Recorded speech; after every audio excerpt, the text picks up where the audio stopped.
4 PM news network में दोस्तों आपका स्वागत है। मैं हूं आपके साथ राशिद ज़हीर। CSDS के सर्वे में जब ये बात निकल कर आई कि 2% लोग हिंदुत्व के मुद्दे को पसंद करते हैं और 8% मुद्दा जो है वो राम मंदिर का है, उसी वक्त से भारतीय जनता पार्टी की जो बुनियादी ज़मीन है वो हिलकर रह गई थी।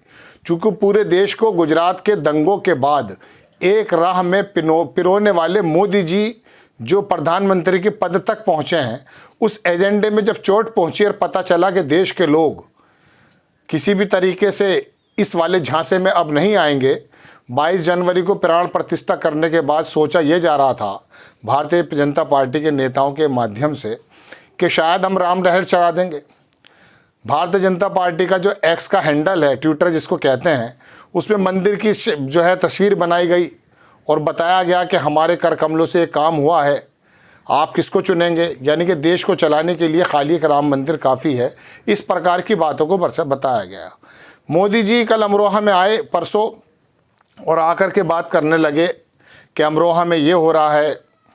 अमरोहा का बार बार नाम लिया जा रहा था और वहाँ पर सनातन धर्म के ख़िलाफ़ ऐसा बताया गया कि विपक्ष के नेता सनातन धर्म के ख़िलाफ़ हैं। ये आप जानते हैं कि बिजनौर, नगीना, अमरोहा, रामपुर, मुरादाबाद, संभल ये एक ऐसी पट्टी है जहाँ 40, 45, 55, 60% तक मुस्लिम आबादी रहती है।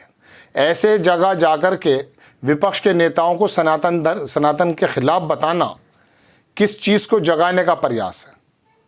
आप देखिए, कांग्रेस आई ने जब अपना मैनिफेस्टो जारी किया तो उस मैनिफेस्टो को बताया कि आज़ादी से पहले की जो मुस्लिम लीग है उस तरह का मामला, यानी कि जिस पार्टी ने या जिस पार्टी के नेताओं ने देश की सेवाएं की, आज़ादी से लड़ाई लड़ने का काम भी किया, उसके मैनिफेस्टो को मुस्लिम लीग, और वो भी वो जो 47 से पहले की मुस्लिम लीग थी, जिन्ना की जो मुस्लिम लीग थी, उससे मिला दिया।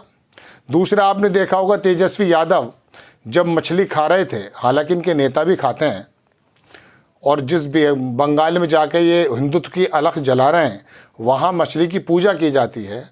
उस मछली खाने को, मटन खाने को ऐसा मुद्दा बनाया कि गोया के जैसे वो बिल्कुल उसके ख़िलाफ़ हैं।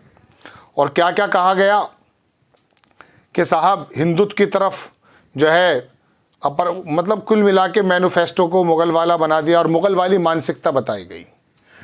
यानी कि तेजस्वी यादव जो मछली खा रहे थे उसको मुग़ल वाली मानसिकता बता दी गई। लेकिन ये तमाम चीज़ें होने के बावजूद चुनाव जो है, जो मैं आपको ख़बर देने आया हूँ, हिंदुत्व की तरफ मुड़ता हुआ नज़र नहीं आ रहा।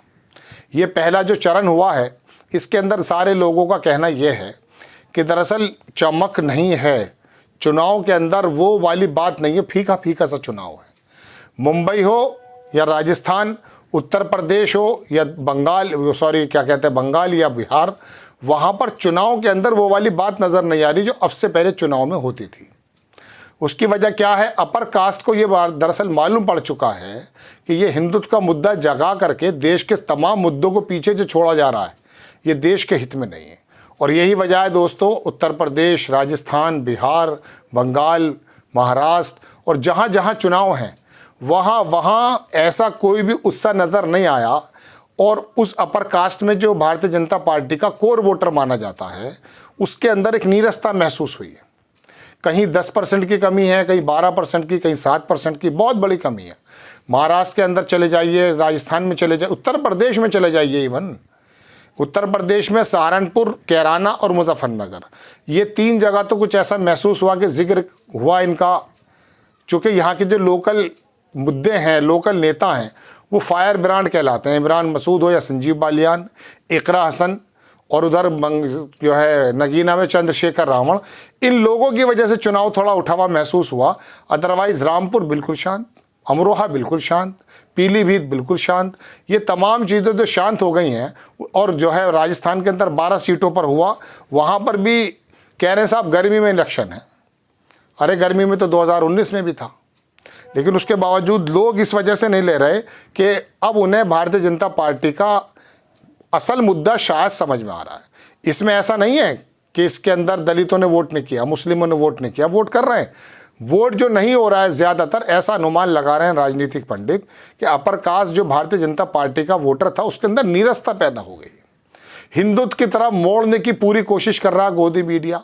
मोदी जी के बयानात मैंने आपको बता दिए, भारतीय जनता पार्टी के ट्विटर हैंडल पर क्या क्या नहीं बताया जा रहा। पूरी कोशिश की जा रही है कि किसी प्रकार से हिंदुत्व की अलख जला दी जाए, लेकिन ऐसा हो नहीं पा रहा है।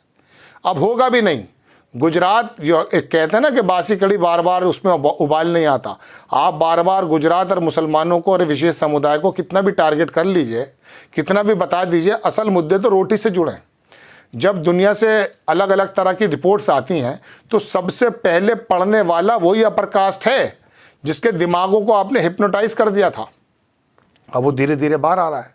2019 में भी दोस्तों स्थिति ऐसी ही थी, लेकिन चूंकि पुलवामा हो गया था, देश के अंदर एक ऐसा मुद्दा निकल कर आया और वो 2 दिन में झगड़ा ख़त्म भी हो गया था। वही पाकिस्तान अपनी परेशानी में इन्वॉल्व है, कोई ताल्लुक नहीं है, लेकिन चुनाव जीता गया, बात ख़त्म हो गई। अब की बार भी उम्मीद ऐसी की जा रही थी, लेकिन चूंकि विपक्ष और सोशल मीडिया पे यूट्यूबर्स जो हैं और विपक्ष की बात करने वाले जो पत्रकार हैं, वो बार बार ऐसी आशंका बता रहे थे कि ऐसा कुछ कर सकते हैं, तो कर नहीं पाए या हो नहीं पाया। लेकिन मंदिर के मुद्दे को बुनाने में कोई कमी नहीं छोड़ी। तीसरी बात, योगी जी की नाराज़गी, वसुंधरा की नाराज़गी, दारा सिंह की उधर शिवराज चौहान की नाराज़गी। पूरे देश में 2 नेताओं के अलावा नेता कौन सा नज़र आता है? सिर्फ हिंदुत्व की बात, गुजराती लोगों की बात, चंद बिजनेसमैनों की बात, और बाकी तमाम देश एक तरफ। ऐसा चलने वाला इस चुनाव में नज़र नहीं आ रहा। पहले चरण ने दोस्तों ये साबित कर दिया कि मोदी जी अमरोहा से कोई भी बात कहें, तेजस्वी के बारे में बात कहें, या राहुल गांधी या कांग्रेस के मैनिफेस्टो के बारे में उन्हें मुस्लिम लीग नज़र आती हो, देश इन बातों में आने को तैयार नहीं है। 102 सीटों पे ये फैसला लगभग हो गया है। अब इसके अंदर गोदी मीडिया के चैनल्स तो ये कह रहे हैं कि 70% चीज़ें, 70 सीटें आ रही हैं, 50 आ रही हैं, 40 आ रही हैं। देखिए बात ये 70 आए या 80 आए, इस बात का अंदाज़ा इस बात से कीजिए कि गोदी मीडिया ने अपना जो बनाया है उसको पुराने ही रिकॉर्ड ध्वस्त कर देते हैं। खैर वो मैं किसी और एपिसोड में आपको पूरा डिटेल में बताऊंगा कि गोदी मीडिया क्या वर्चस्व बता रहा है और दरअसल इन्हीं के माध्यम से दिया गया आंकड़ा क्या कहता है। लेकिन मैं खबर देने हाजिर ये हुआ था कि मोदी जी और तमाम नेता जो भी इनसे संबंधित बचे हैं, हालांकि मैं कह रहा हूँ बचे नहीं हैं, वो यही बात बताना चाहते हैं कि देखिए हम तो दरअसल पंडित हैं, हिंदुत्व की बात करते हैं और आपको बचाना चाहते हैं, जबकि देश का जो मूड है इस समय फीका इसलिए चूंकि अब वो इधर भी नहीं आ रहा है। ये बात भी हकीकत है, वो इंडिया गठबंधन की तरफ आ रहा, कांग्रेस की तरफ ज़रूर जा रहा होगा, लेकिन मैं ममता बनर्जी की बात कहूँ, अखिलेश यादव, इनकी तरफ ऐसा नहीं है कि वो वोट नाराज़ होकर इधर चला रहा है। उस वोट ने तय ये कर लिया कि वोटिंग परसेंटेज ही कम हो गया। लोगों को आकर कहना पड़ रहा कि वोट डालिए वोट, लेकिन वोट तो तब डाले ना जब कोई उम्मीद हो। पहले तो जुमला था 15 लाख का, 2 करोड़ नौकरियों का, फिर आ गया पुलवामा, अब की बार कोई बात नहीं है। आपको खबर कैसी लगी अपनी राय कमेंट्स बॉक्स में ज़रूर दीजिए। चैनल को सब्सक्राइब कीजिए, शेयर कीजिए। नेक्स्ट टाइम में किसी खबर के साथ हाजिर होता हूँ। जय हिंद।